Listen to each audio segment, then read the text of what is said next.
Hello everyone, a very good morning and welcome to BYJU'S Exam Prep. Welcome to the daily Hindu News Analysis. So let's begin today's discussion by first looking at the articles that we are going to cover. From the daily edition of the Hindu Newspaper, important articles. We have 3 articles for a detailed analysis, which is extremely important for your mains exam, and we have 5 smaller articles that are relevant for the prelims examination. So let's cover these topics one by one, and if you guys benefit from this initiative, do let us know in the comments, do press the like button, and don't forget to subscribe to our channel. Also head to our Telegram channel because after the session ends, we have a quiz on these topics. The link for the Telegram channel can be found in the description box of this video. So let's begin with the analysis of today's The Hindu newspaper. Let's look at this editorial on page number 6. This editorial is talking about the loss and damage fund that was operationalized at the ongoing climate change summit in Dubai. If you guys remember, yesterday we had discussed a very big development regarding the ongoing climate change summit, which is being hosted by the United Arab Emirates. On the very first day of COP28, a big announcement came out from Dubai that the countries have agreed to operationalize the loss and damage fund. In fact, we even had a basic discussion on this in the previous class. So today, let's go deep into it. Let's understand what is loss and damage. What is the concept behind it? Why do we need such a fund? What is the purpose of this fund? How will it operate? What are the conditions based on which this fund has been created? These are various issues we need to understand in order to realize the significance of establishing the loss and damage fund. So first, let's look at the context. As I told you, on day 1 of COP28 Climate Summit, the member countries, the signatories to the UN Framework Convention on Climate Change, they've all agreed to operationalize this important fund called the Loss and Damage Fund. Essentially, through this fund, the developed countries, the wealthy industrialized nations, which have largely been responsible for climate change because of their historical emissions, they are agreeing to provide millions of dollars in funding to compensate the smaller countries, the vulnerable countries, for the losses and damages that they are suffering because of climate change. Is that clear?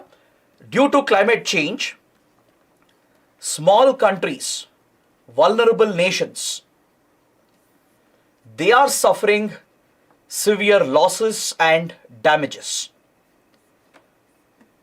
Correct? Because of rising temperatures, the polar ice caps are melting, glaciers are melting, which is in turn causing the sea levels to rise.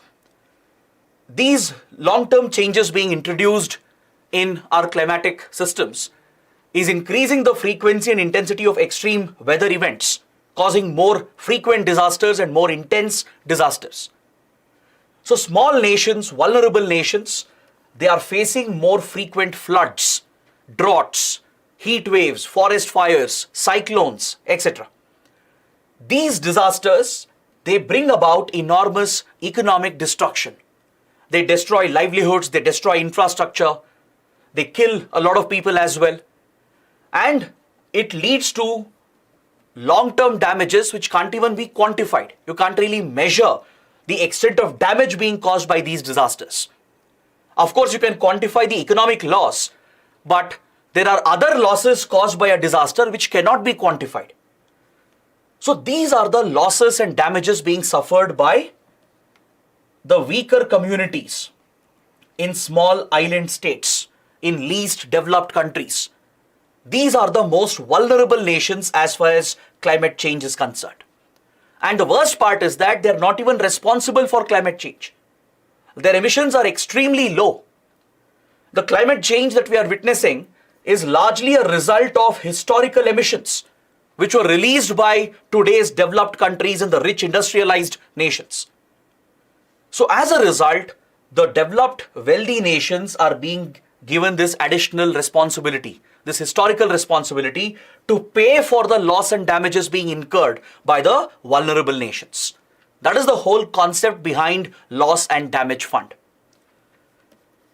Now this fund, which has become operational, it will be based at the World Bank. It will be based out of the World Bank, but the administration of the fund will happen through an independent secretariat. I'll explain this in detail a little while later, but for now, please understand from a prelims point of view, because there can be a prelims question, that the fund is based at the World Bank. It will be part of the World Bank. World Bank will administer it, but there will be an independent secretariat. A separate independent secretariat will administer the fund. Initially, some of the developed countries, the rich countries, have made some commitments, and these initial commitments are amounting to around $475 million approximately. The UAE, being the host, has announced $100 million in funding, followed by European Union, US, Japan, even UK, and few other rich countries. They've all made some initial commitment, and these funds are meant to be delivered to the most vulnerable countries, developing, underdeveloped nations, which are facing the biggest setback because of climate change. Now, if you look at the background, where did this concept originate from? The background or the origin of this fund goes all the way back to 1991, even before the UN Framework Convention on Climate Change was created. The UNFCCC was established in 1992 at the Rio Earth Summit held in Brazil. 1 year before that, the small Pacific island nation of Vanuatu proposed the idea of a loss and damage fund. So if UPSC asks a prelims question as to which country proposed the idea of a loss and damage fund, the answer is Vanuatu back in 1991. Since then, the concept has been present at climate change negotiations. That developed countries should provide special funding to compensate for the losses and damages being incurred by smaller and vulnerable countries. So over the last 3 decades, this concept has been debated, discussed many times at every single conference of parties.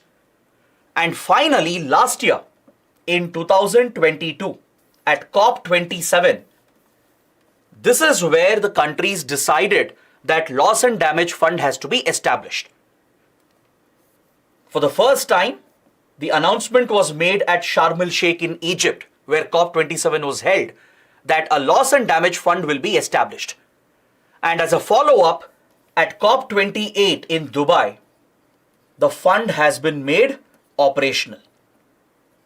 So this is the basic background you need to be aware of, both for prelims and mains. Now, what exactly is this fund? How will countries measure the loss and damages? What kind of loss and damages will be accounted for? Which countries will stand to benefit, and who will mainly contribute? So these are some basics that we need to understand.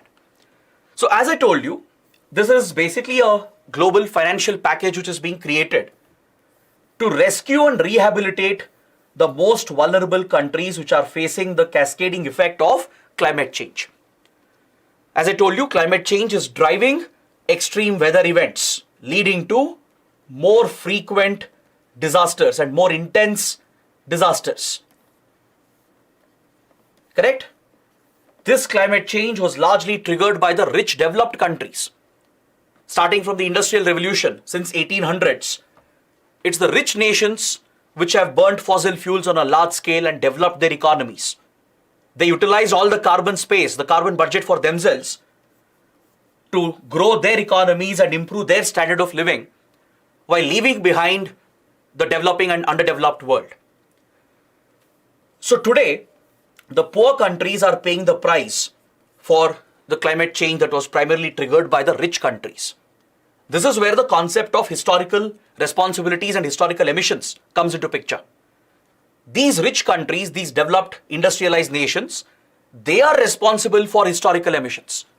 So accordingly, they should bear historical responsibility by compensating the smaller countries and the poor countries. This is specifically meant to protect the vulnerable countries from the impact of disasters. Whatever losses they suffer, damages they suffer, to compensate them and to help them rehabilitate and rebuild their economies and livelihoods, this fund will help these countries. So under this fund, both economic and non-economic loss will be computed. Because any disaster will lead to not just economic loss and damage, there will be non-economic loss and damage as well. For example, a cyclone. A cyclone can destroy infrastructure. A cyclone can kill a number of people. If you take droughts, for example, or forest fires, they can destroy agriculture, right? Or they can have an impact on the economy. So this economic damage can be quantified. The economic loss in terms of GDP, in terms of money value, it can be computed. Apart from the economic loss, a disaster can also lead to non-economic loss. Something you can't quantify, something you can't measure. For example, the trauma suffered by the people who have faced the disaster. The mental, psychological trauma which will last for their lifetime. Also the cultural loss, the identity loss, the environmental and biodiversity loss caused by a disaster. This cannot be computed. So both economic and non-economic losses and damages will be taken into account to arrive at a number. So developed nations, the rich nations, are encouraged under this fund to contribute for the compensation for the vulnerable countries which are at the receiving end. Is that clear? So that is the structure of this fund. Now, let's say UPSC asks a mains question on this topic, and let's say the question is asking you to justify why developed countries should bear more responsibility. What's the rationale behind it? Then you need to provide an argument to justify that. So please take a note of these important statistics that I am presenting here to point out the historical responsibilities of developed and industrialized nations. According to research, the US, UK and European Union alone account for 50% of all the total emissions emitted till date from 1800s. That is in the last 2 centuries, in the last 200 years, since the beginning of the Industrial Revolution. If you take just US and Europe into account, they account for 50% of total emissions. Their per capita emissions are extremely high even today. Now, if you add other industrialized economies like Canada, Russia, Japan, Australia into this equation, their total emissions comes up to 65%. 2/3 of total emissions in the last 200 years has come from just a few select countries. The rest, hundreds of countries, they have barely contributed to global warming and climate change. Even large developing emerging economies like India and China, even though today we are the biggest emitters, like China has been the world's biggest emitter in the last 15 years at least. India is also one of the top 3 emitters today. But if you take historical emissions into account and per capita emissions into account, we still have the lowest contribution. If you compare India's per capita emission with per capita emission of US, it is at least 19 to 20 times higher. Meaning in India, if every citizen is accountable for 1 unit of greenhouse gas emission, similarly, an American citizen would be responsible for at least 19 to 20 times more emissions than an Indian citizen. That is the difference that we are talking about.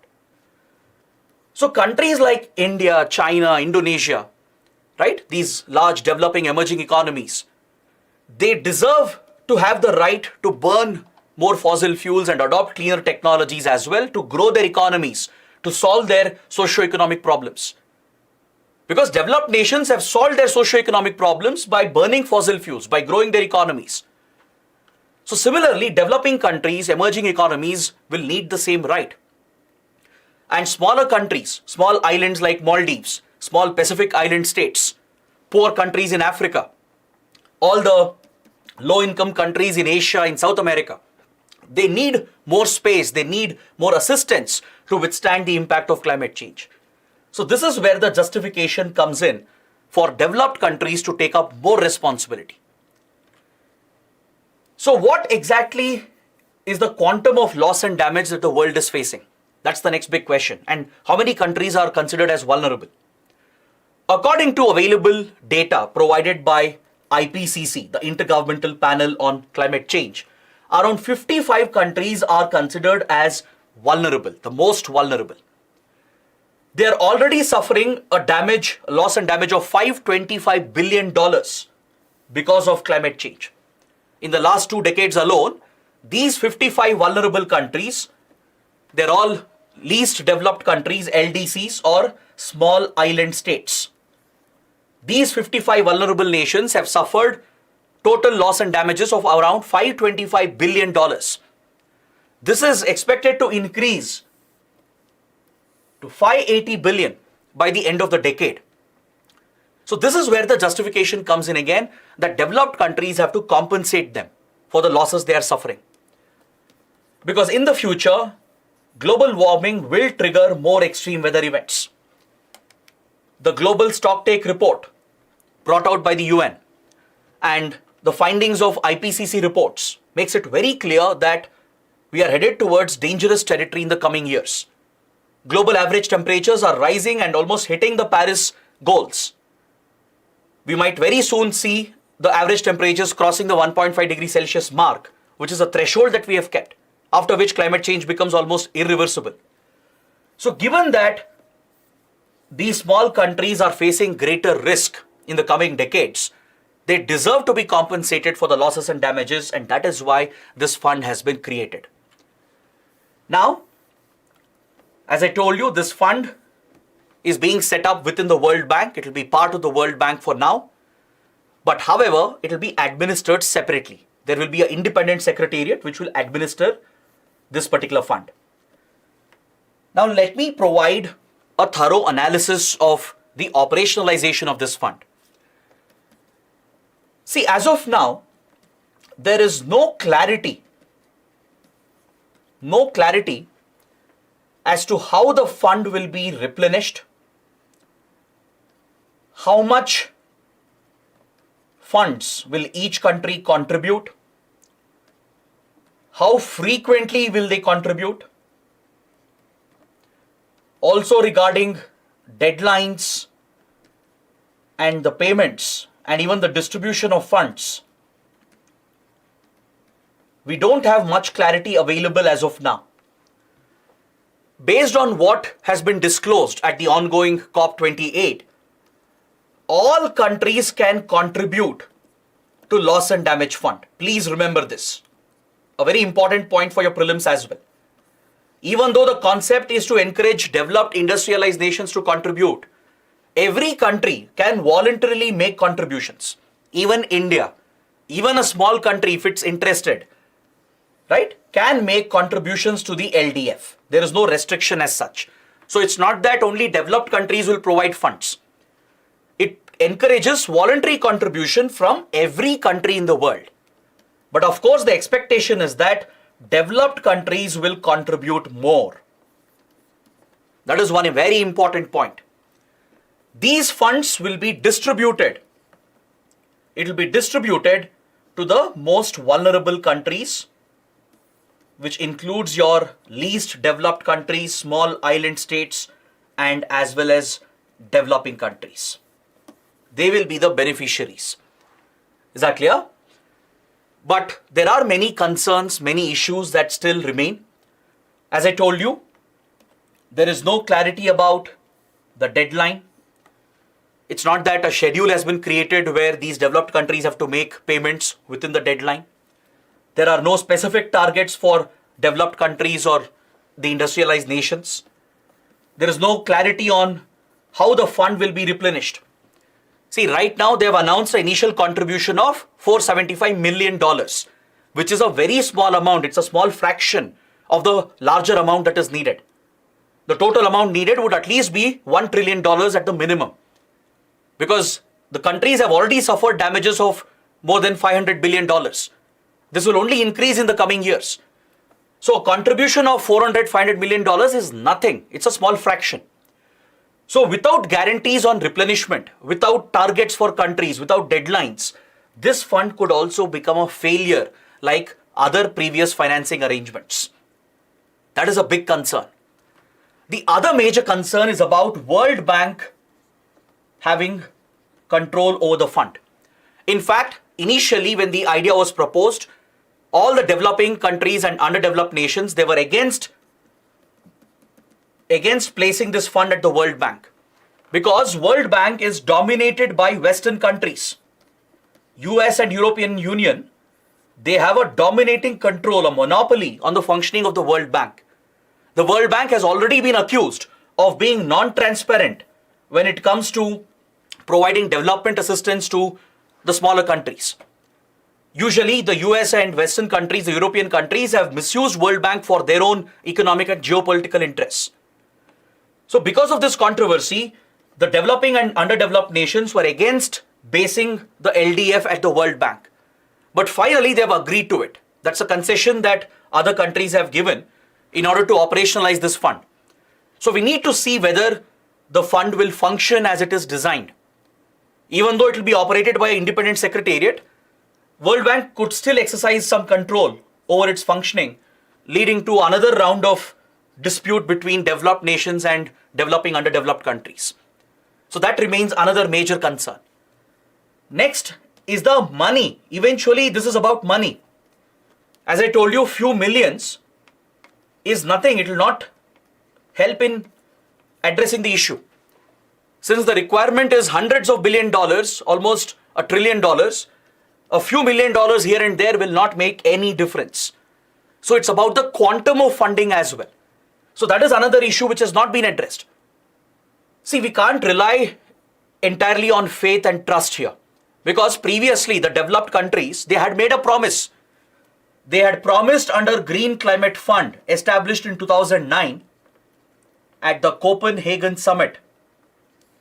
In 2009, at the Copenhagen Summit of the Climate Change Convention, the Green Climate Fund had been set up and developed countries promised that by 2020 they will start contributing $100 billion every single year. But they did not meet the target. They barely came close to the target. They provided only few $1 billion in funding under Green Climate Fund, and after that they have conveniently forgotten, because they have no obligations, no binding commitments, no targets, no deadlines. This Green Climate Fund was supposed to finance the clean energy transition of developing nations and underdeveloped countries. It was supposed to bring the funds and investments and the technology from developed countries towards the global south, towards the developing, underdeveloped world, so they could use the funds, procure the technology needed, and adopt cleaner, efficient technologies to move away from fossil fuels. But this promised fund has never been realized because there were no guarantees, no obligations, no commitments, no accountability. The same concerns remain with loss and damage fund as well. Understood? So these are the concerns that remain, but still the operationalization of the fund is indeed a very, very big step. That too on the very first day of the summit, it is indeed a big achievement, and that is why the topic becomes very important. Is that clear? India has been actively supporting the creation of a loss and damage fund. In fact, India, along with the G77 group, with support from China and many other countries, they have been pushing for a loss and damage fund. G77 is a grouping of more than 100 developing and underdeveloped countries, and countries like India, China give leadership to the G77. So all these countries were pushing for this fund. So India has played a role in the creation of the fund as well. So the establishment and operationalization of the fund is indeed a big development, but there are many concerns that remain. So you can expect both prelims and mains questions on this topic. It is a very, very important topic. The next article is related to this. The next article from page number 1 is also related to COP28. I'm sure you would have seen on social media that Prime Minister Modi has traveled to Dubai to take part in the COP28 summit. Now, this itself is a big significant step from India. It's a symbolic gesture regarding the priority that India attaches for climate change negotiations. Even though at this year's COP28, several top leaders are missing, PM Modi has made sure that he will travel personally and take part in some of the proceedings, at least in the initial days of the summit. So this itself is a big move from India, and India has indeed taken some big steps already at COP28. See, this is consistent with India's long-standing position on climate change negotiations. Since 1992, we have played a big role in driving climate change negotiations.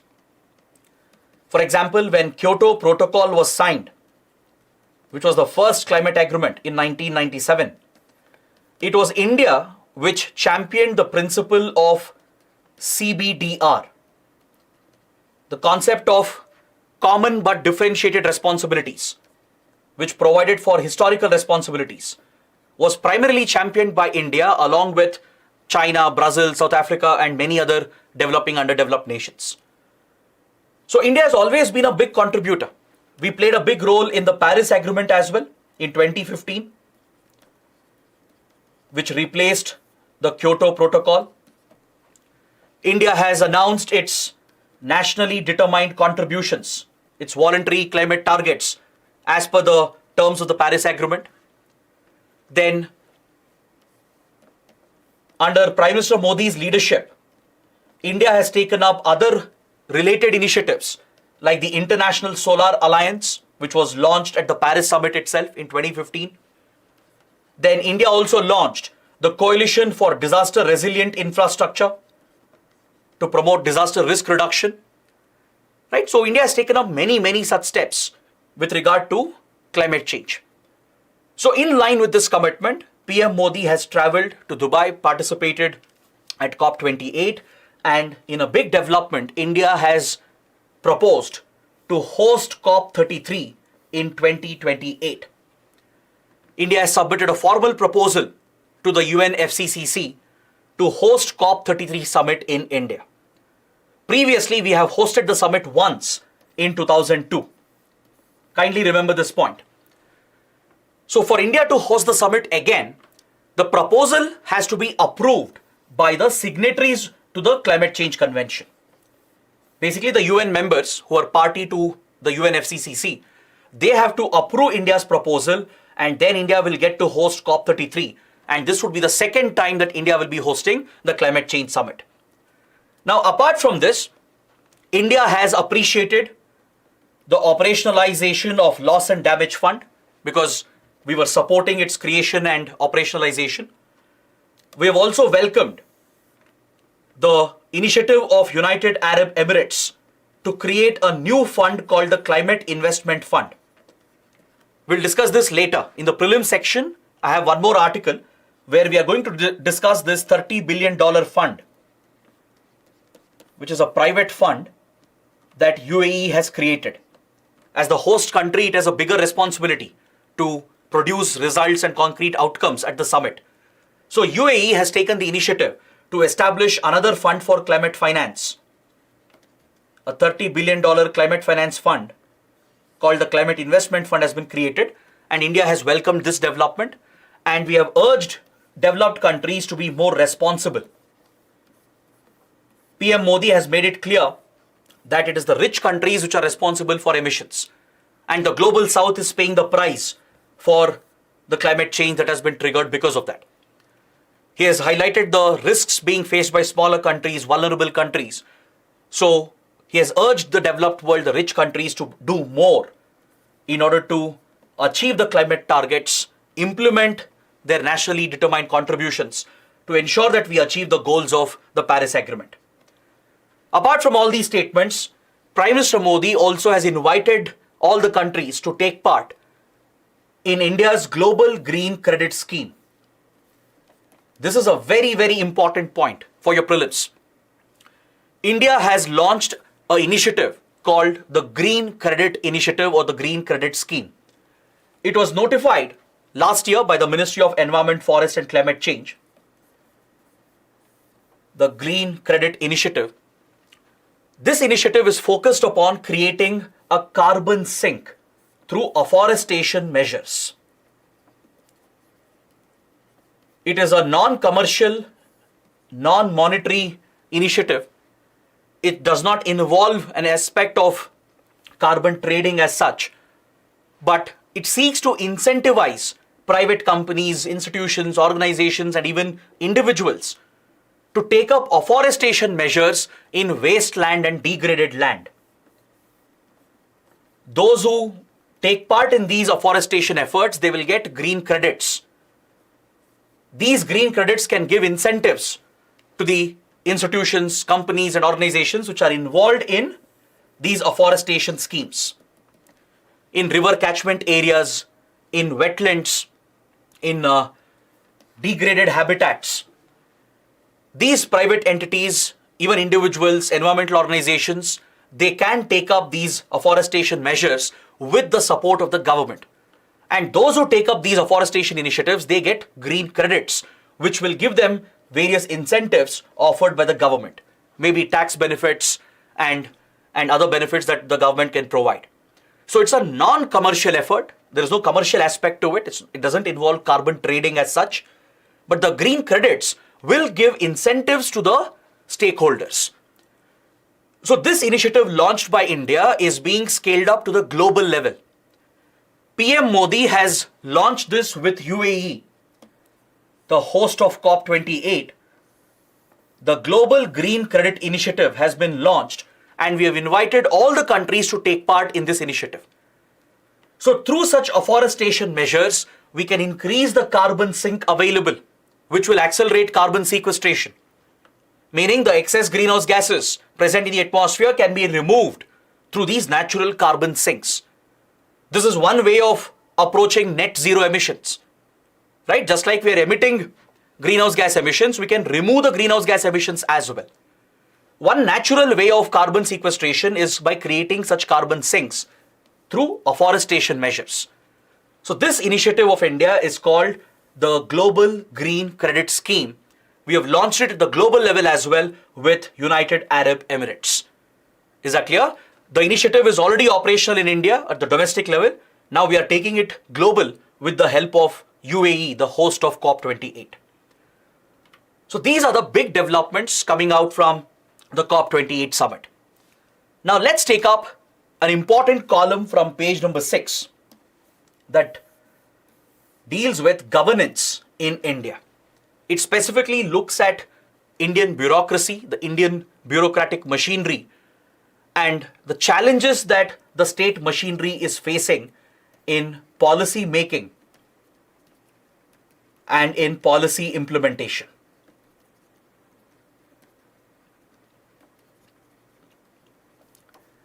See, in any welfare state which follows the welfare model to provide for socio-economic welfare to its citizens, the bureaucracy, that is the state machinery, plays a critical role in ensuring the success of welfare programs. Be it an employment scheme, be it providing healthcare, education, creating infrastructure. In all these aspects of governance, the state machinery, that is the bureaucracy, the government employees, they play a critical role as they are involved in policy making. At the highest level, they are the ones who make the policy, who set the goals, who assign the budget. And finally, this has to be implemented on the ground. So policy making and policy implementation are two important aspects of governance. In this regard, India faces a very, very big challenge. The Indian bureaucracy has been riddled with red tapeism. Red tapeism is a reference to the delays faced in government decision making. The name is drawn from the red tape, which is often tied to a government file. It's actually a colonial era practice where government files, which are still pending signs and final approvals from the authorities, they are tied with a red tape. And the anecdote is that these red tapes are never opened. The files are never opened. They are cast aside. Decisions are never taken on time. And the files simply gather dust in government offices. So during our socialist era where decision making was extremely slow, the term red tapeism became very popular. It was a reference to the inefficiencies in our bureaucracy. Even today, despite all the reforms, all the administrative reforms, our Indian bureaucracy still faces some of the same problems. Is that clear? The writer says that the Weberian state in India is very small in size. Students of public administration would know who is Weber, Max Weber, a leading thinker, administrative thinker, who laid the foundation of bureaucratic systems and structures, which is still followed in many countries. So if you look at the bureaucratic model in India, even though we have an extensive bureaucracy, even though we have an extensive welfare model, the size of the Indian state is very, very small when you compare it with other countries. Compare India with other developing nations, let's say like China or Indonesia, or even Brazil. Or even if you compare India with developed countries like US and European countries. Whatever is the comparison, our state machinery is very small. It does not justify the size of our population, the scale of the schemes that we are implementing. There is a huge mismatch here, meaning we have a shortage of adequate manpower. Our civil services are understaffed. This is a critical problem in Indian bureaucracy, apart from the other problems that they face. India has the smallest number of civil servants per capita amongst all major countries in the G20 group. If you just look at the G20 countries, the top 20 economies, we have the lowest per capita civil servants per million population. Let me give you the numbers as well. In India, for every 1 million population, for 10 lakh people, there are 1,600 central government employees. You might think this is a big number. Trust me, it's not. In the US, you have 7,500 federal government employees per 1 million population. Now you might say this is an unfair comparison because India is a developing nation, US is a developed country. Now even if you compare India with a developing nation like Indonesia or even China, our per capita civil servant number is very small, many times smaller than other developing nations. Be it the IAS cadre, the IFS, be it the Group B services, even at the state level, at the state government level, right? If you take the per capita count of civil servants per million population, our manpower is extremely small in size. So with inadequate manpower, how do you expect the state machinery to be effective? Now, if you ever go to a government office, be it to get a driving license or to purchase and register a property, right? Or even to set up a business or to get a loan, you will realize the pain that I'm talking about. The number of forms that you have to fill up, the approvals you need to get, the number of certificates you need to procure from different government bodies.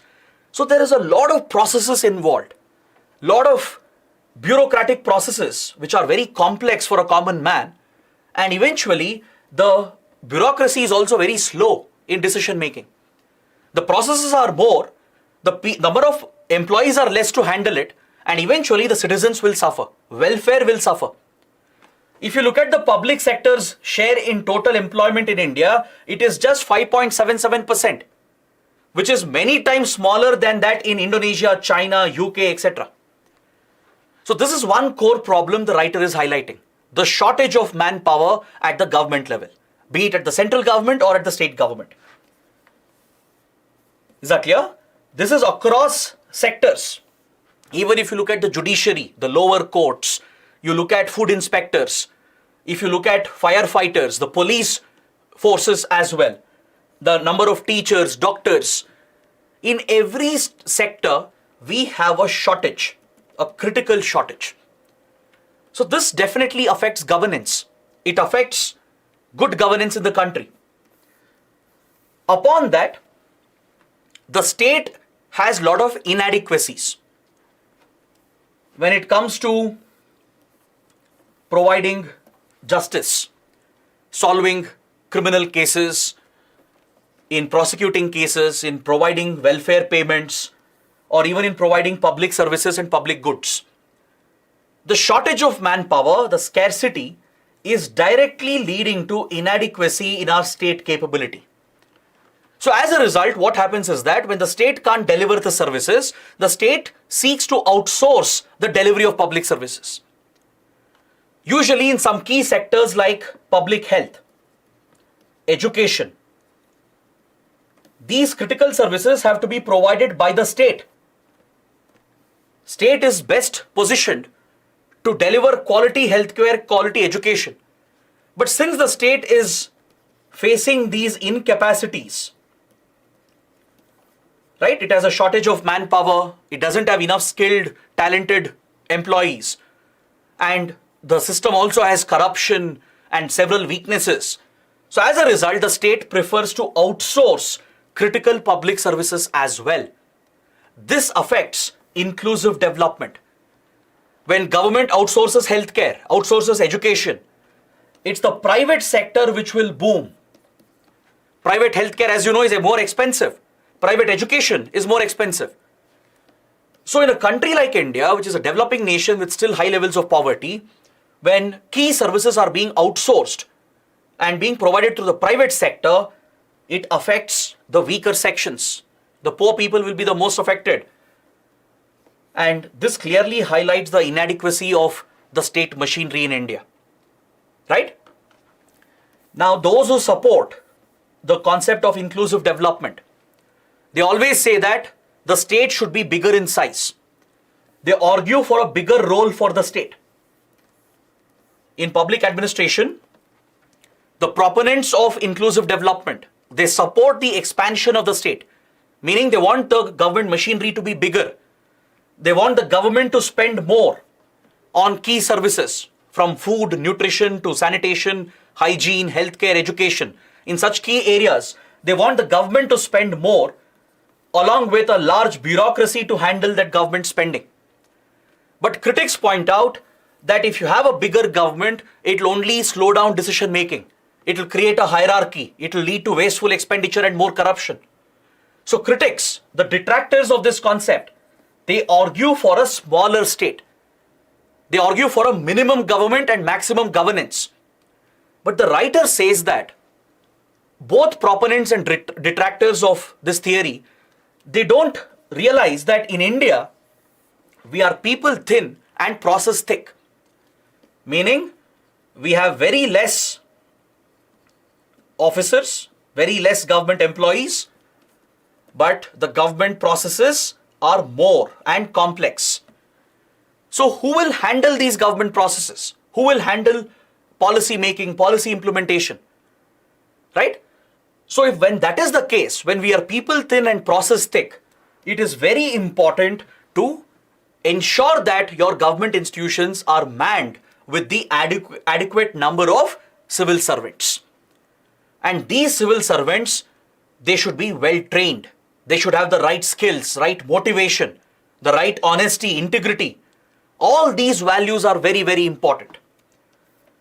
Because see, in the flawed bureaucratic structure that has been created in India, there is an incentive that exists for government officials to become corrupt, to develop a corrupt nexus with politicians, and to engage in corruption, which leads to leakage of funds and diversion of government funds, which directly affects the delivery of governance to the last mile.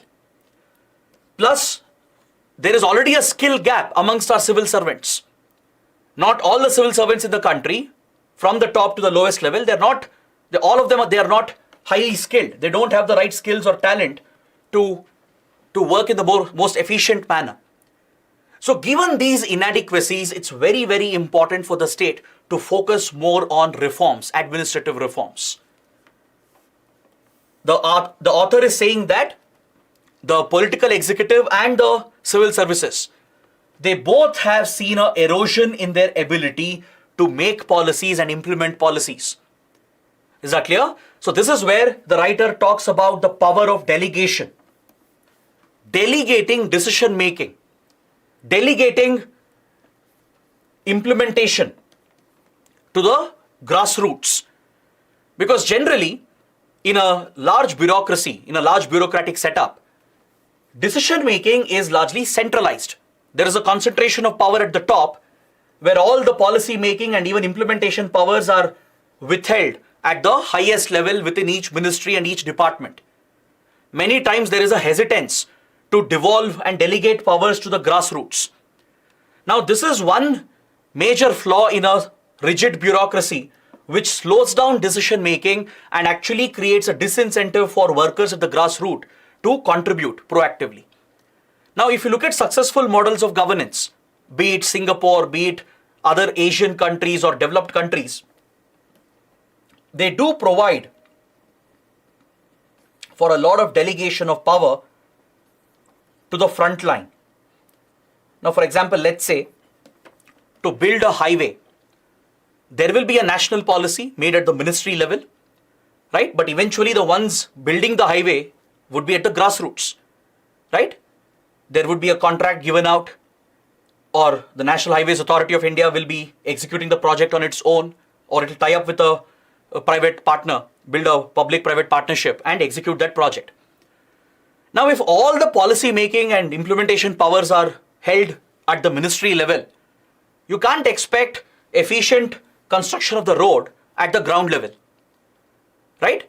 It means if all the powers are concentrated, it means that there is a trust deficit in the system.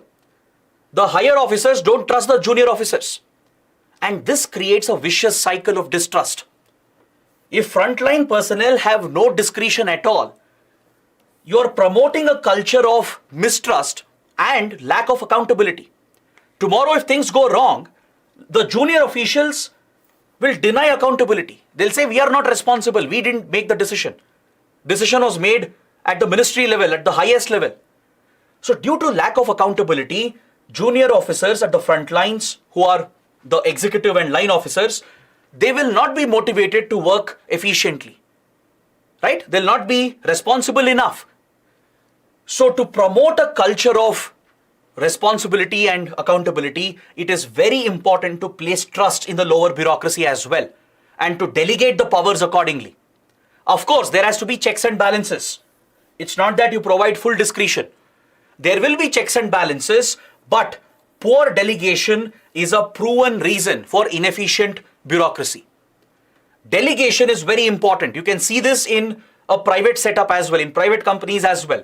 Companies which do well are the ones which are good in delegating responsibility to the lower employees. Every employee should take ownership. They should feel that they own the project. That is when they will be accountable. That is when they'll contribute to the best of their abilities. If you don't do that, if you concentrate all the powers at the top, then you're creating a vicious cycle of mistrust and lack of accountability, which finally affects the execution of the project. So that is a key administrative reform that India should focus upon, according to the writer. Is that clear? The next point he makes is also very important. He says that there is a technocratic gap in our bureaucracy. See, today, governance, economy, and technology, they've all become very complex. It's not what it used to be 50 years ago or 100 years ago. Today's economy is extremely complicated, right? The banking financial systems have become very complicated, and digital payments and the new products that have come up are very hard to understand for a common man. Technology is so sophisticated, right? From communication to computers to artificial intelligence. Not every person can master technology. Same with governance as well. So in a complex world, to provide efficient governance, you need a good mix of generalists and specialists. There are certain areas of governance where generalist officers will do well, who come with a general background. But there are certain areas where you need specialists who are professionals in their respective domain with proven experience. But currently, I hope you know this, under India's bureaucratic system, if you look at the Civil Services Examination conducted by the UPSC, which all of you are preparing for, there is a clear priority given for generalists in the system. Be it the IAS, even the IPS, the IRS, they've all turned out to be generalist services. without developing adequate specialization. Today, an IAS officer will be a district collector. Tomorrow, he or she will become in charge of animal husbandry department. 3 years later, they'll be handling textiles department. They'll move to environment ministry. They'll move to water resources. They'll move to even defense management as well. Now look at the career change that is happening. It doesn't give an opportunity for the officer to build any kind of specialization. There is an argument. This is a debatable topic. I'm not saying that generalists are not capable. Generalists have their own capabilities. They do bring a diverse experience and background which will be helpful in a complex environment. But in some cases, specialization is needed. Now, for example, to handle the financial markets, you can't bring some generalist guy into the position. You need a specialist, a thorough professional, right? Similarly, in environmental issues, in matters related to technology, in matters related to engineering, there will be a need for specialists. So in Indian bureaucracy, there is an ongoing conflict between generalists and specialists. If you look at the highest bureaucracy, the Group A bureaucracy, the UPSC Civil Services recruitment is all about generalist recruitment. That's why there is a same exam for recruiting a police officer, a diplomat, and a civil servant.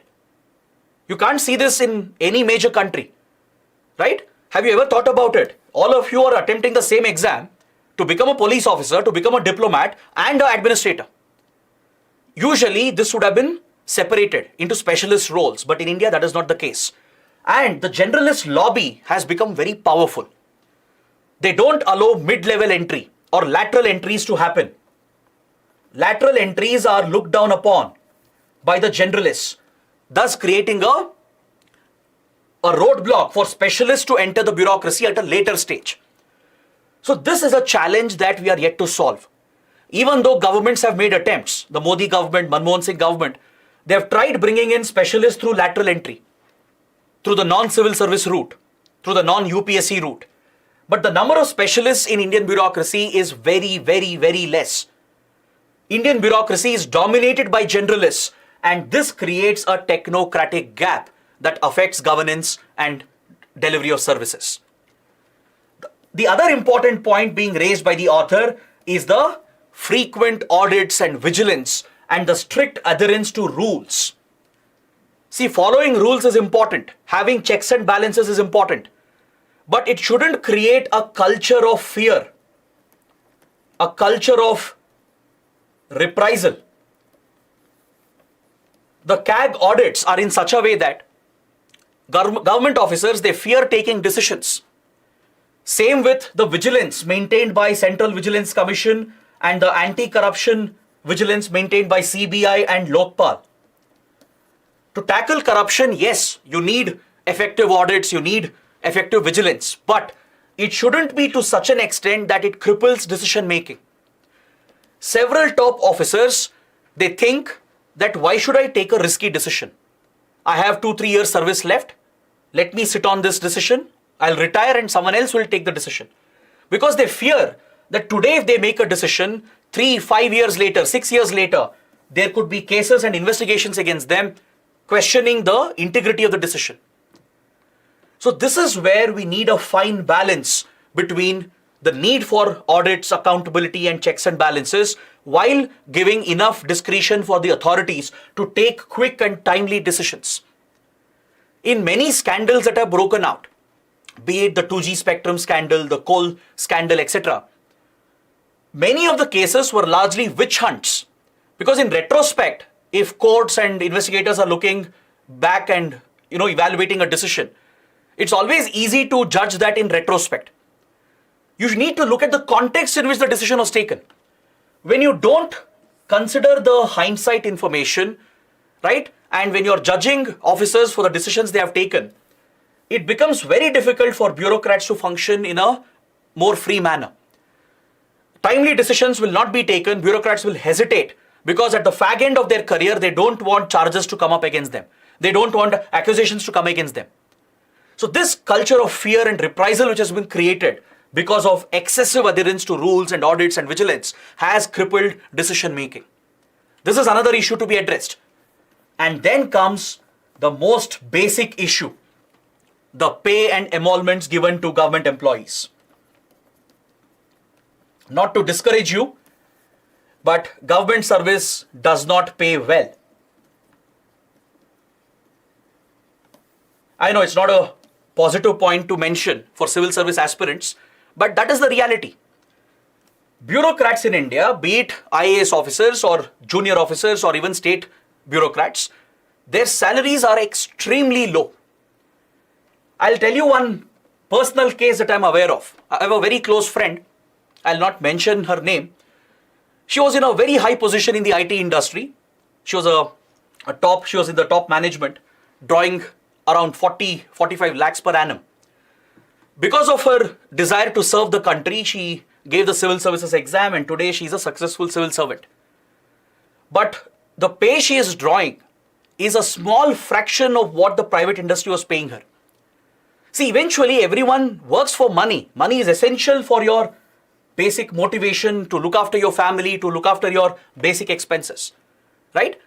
If your pay, your salary doesn't match the contribution you're making, and if the private sector is ready to pay more, what is the motivation for the government servants to work honestly? What is the motivation here for the right talent to appear for these exams? So this is a critical flaw. Even though there have been pay commissions, pay revisions that have happened, still there is a very, very big difference between the public and private sector when it comes to salaries, emoluments, etc. This is a major gap. It affects motivation. It actually incentivizes corruption, right? It gives a push to the government employee to look at other ways of making money, because the money they draw right now, the salary they draw is bare minimum, right? Despite all the other facilities given, the money, the salary they get is very, very low. This ends up creating a nexus between the politician and the bureaucrat. It creates a quid pro quo arrangement where both of them will benefit each other, right? There are senior appointments which are reserved for retired bureaucrats, right? They're appointed for tribunals, regulatory bodies, which are very lucrative postings after their retirement. So when such postings are given to them, there is always a doubt whether these officers had favored the ruling party when they were in service. It creates an element where political manipulation becomes possible, where the political executive can manipulate the bureaucracy for corrupt activities. So that is why I told you earlier that the Indian bureaucratic system incentivizes such behavior, such conduct. So there should be a strict limit, upper limit for appointments, post-retirement appointments. There should be broader administrative reforms to prevent the collusion between the political executive and the bureaucracy, along with all the other reforms and measures that we discussed. So these are the key issues that the writer has highlighted in this important column. It's a very, very important article, a beautiful article.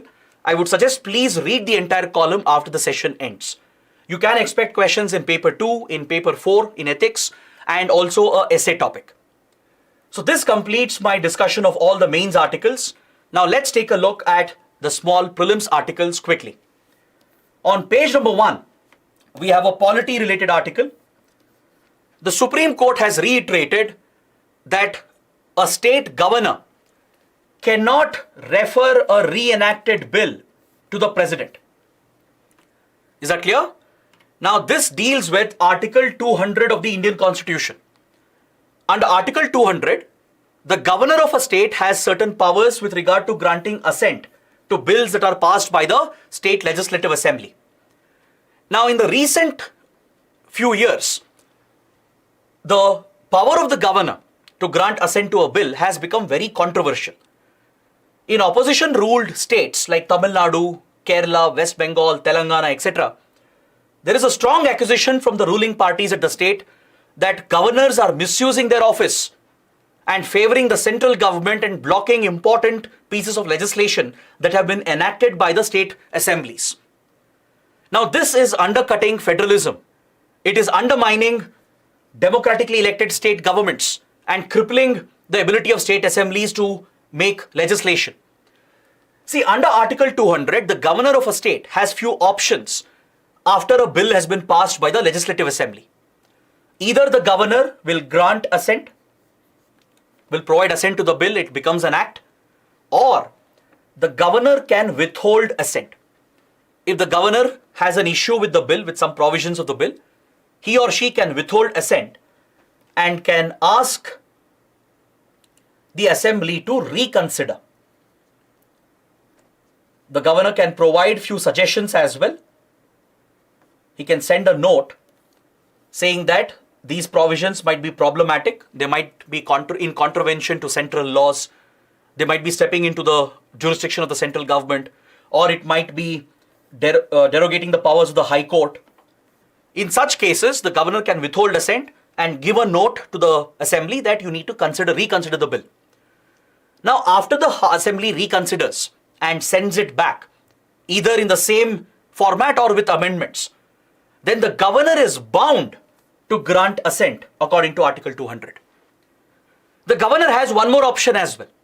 The governor can reserve the bill for the consideration of the President of India.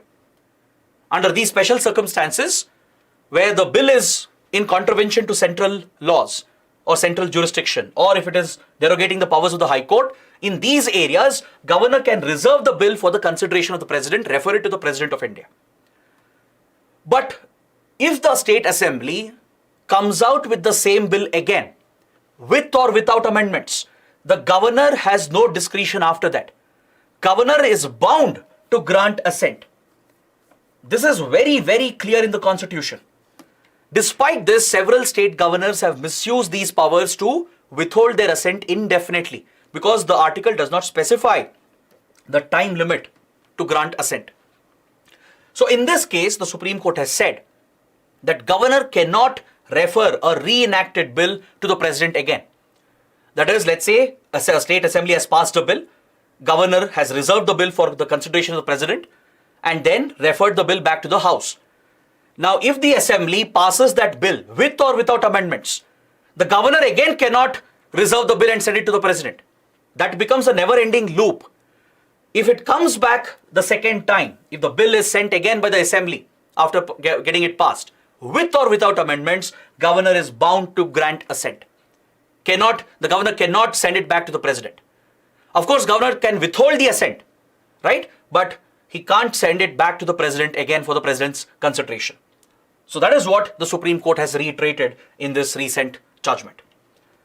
Next, on page number 8, we have a reference to the Interpol General Assembly, which took place at Vienna, marking the 100th anniversary of the establishment of the Interpol. As you know, Interpol is the International Criminal Police Organization. It was established as the ICPO in 1923. Is that clear? It's headquartered in Leone, France. It was established in the year 1923, exactly 100 years ago, through a conference that was held at Vienna. So 100 years later, the Interpol General Assembly Summit has moved back to Vienna itself. At this General Assembly meeting of Interpol, India has made a very big representation. All right? So we should know some basic aspects about Interpol. I'll come to it. But first, let's understand what did India discuss at the Interpol General Assembly, at the 100th Anniversary General Assembly. See, from India, the designated liaison organization is the CBI. The Central Bureau of Investigation is the designated liaison agency to work with Interpol. Interpol is essentially a police organization, an international police organization, to achieve coordination and cooperation amongst police and law enforcement agencies around the world. See, contrary to popular perception, Interpol is not a police force. It doesn't have any police or law enforcement powers of its own. It's not an intelligence agency. It's not a separate international police force.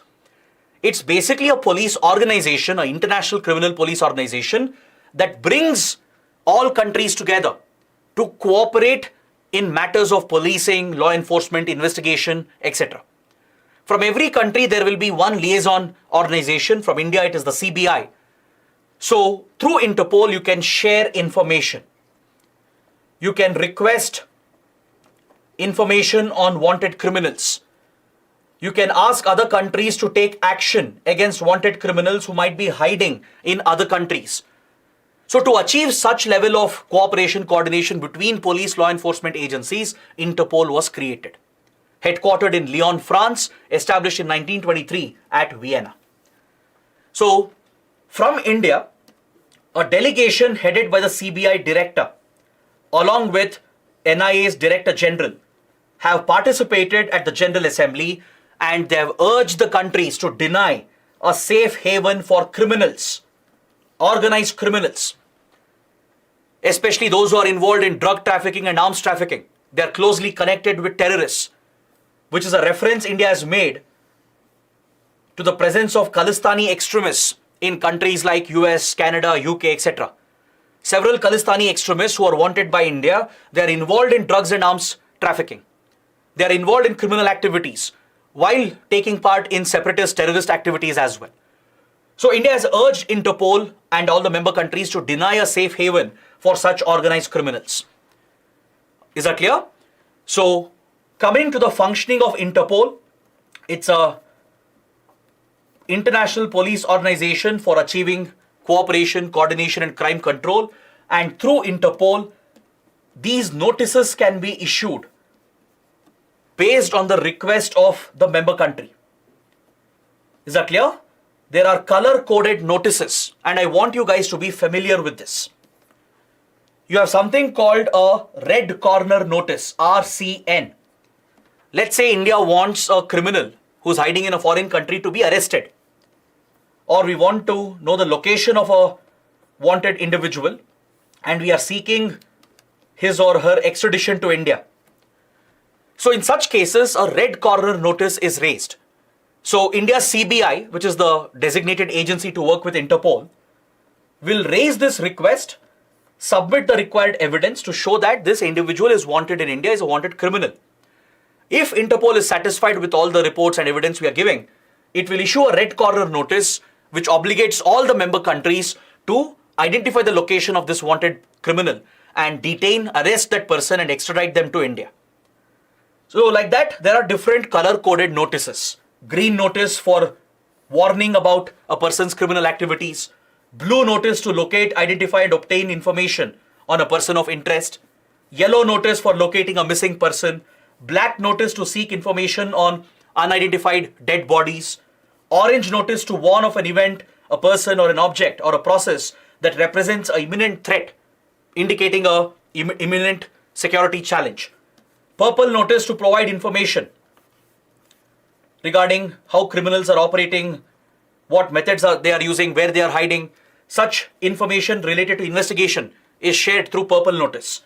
Then there is a UNSC special notice to inform the members about UN sanctions against an individual. So these are the different color-coded notices of Interpol which can be raised by the member countries. Next, on page number 9, we have this important update from COP28 summit. The UAE has announced a new climate fund, the Climate Investment Fund. Please make a note of this. This is the first time that a private climate fund is being set up. This fund is called Altera. It's called Altera. It's going to be a private climate fund where UAE is providing $30 billion in funding as initial funding. It will be managed by a private fund manager called Lanote or Lunate. This private climate fund will be managed by this global investment manager, Lunate, which is based in Abu Dhabi, in Abu Dhabi's global market, in the global financial market. That is where this fund is based out of. So this private fund will raise investments from private market and also from public funding as well. The goal here is to sponsor clean projects in smaller developing countries. India will also be a beneficiary in the initial distribution of funds. India will be getting a share for a 6 gigawatt renewable energy project in India. A solar cum wind power project, a hybrid renewable energy project is being funded through this newly established fund, and India is already a beneficiary. So you should know who has established this fund. It is the UAE. It's going to be a private fund, unlike other government-led funds. So it will rely on raising capital from the private market as well. It will allow private companies to play a role in climate finance. So this could accelerate the transition efforts around the world to adopt cleaner technologies. Then coming to page number 12, we have an important update from South China Sea. As you know, South China Sea is a hotly contested region where China has triggered a major maritime dispute with multiple littoral countries in the South China Sea. Here China has disputes with Vietnam, Malaysia, Indonesia, Philippines, Brunei, and the others. Right? So China is locked in this dispute here over a group of islands called the Spratly Islands. The Spratly Islands are distributed over here, and even though it belongs to Vietnam, Philippines, Malaysia, Indonesia, and Brunei, China unilaterally claims the entire Spratly Island region to itself. So in this disputed area, Philippines has recently set up a new monitoring station, a military station essentially, at this important island called Thitu Island. Can you see the Thitu Island here in the map? It's part of the Spratly group.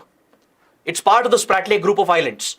So at Thitu Island, the Coast Guard of Philippines has set up a new monitoring station to monitor the naval military activities of China, as China has been very aggressive in these waters where the Chinese Navy and Coast Guard have threatened the vessels of other countries. Is that clear? So this is something you should make a note of. Thitu Island, it's part of Spratly Islands. It's in news because Philippines has set up a new Coast Guard monitoring station. Now please find out which islands are disputed between China and Philippines. There are few specific shoals and islets in the Philippine Sea and South China Sea which are disputed between China and Philippines. Find out the names of these reefs, islands, and shoals and mention that in the comments below. Now coming to the last article for today, on page number 12, we have a mention of two important Chinese projects that highlights China's ongoing power projection. China is working on a rail project along with investments in the rare earth sector with Vietnam. China is finalizing a major rail corridor to improve access and connectivity with Vietnam. This rail network will pass through the rare earth heartland of Vietnam. Please note down, Vietnam has massive rare earth resources. After China, Vietnam has one of the major rare earth reserves in the world. Even though China, Vietnam have their hostilities, rivalries, and disputes, right? They have a maritime dispute over the Spratly Island, which I mentioned. Another group of islands called the Paracel Island. The Paracel group of islands is disputed between China and Vietnam.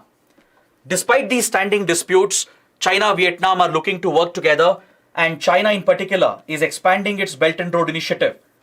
It's seeking to make bigger investments in Vietnam, especially in the rare earth industry.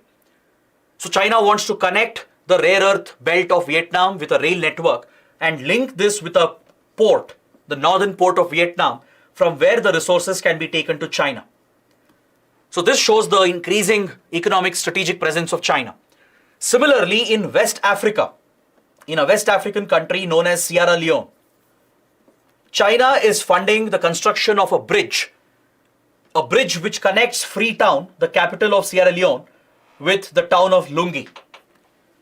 It's a major airport and a commercial hub. So this important location in Sierra Leone is being connected with its capital Freetown through a road bridge which will be built by a Chinese company. So this shows China's growing presence in West Africa as well. So please look where Sierra Leone is located. It's a West African country bound by Guinea and Liberia, and it faces the Atlantic Ocean. Is that clear? You also have the Gulf of Guinea as well over here. So these are some important locations that you should be familiar for your prelims. So this completes my detailed discussion of today's The Hindu newspaper. I hope you guys have liked the session. Please take up these questions for your mains answer writing practice. Write your answers and post them in the answer writing portal, for which the link is provided in the description box below. Also, do head to the Telegram channel. We'll have a quiz on these articles. The link for the Telegram channel is also provided in the description box. So do let me know how the session went through your comments. Do press the like button and share the video with other aspirants. That is it for today. See you tomorrow. Thanks for watching. Have a great weekend.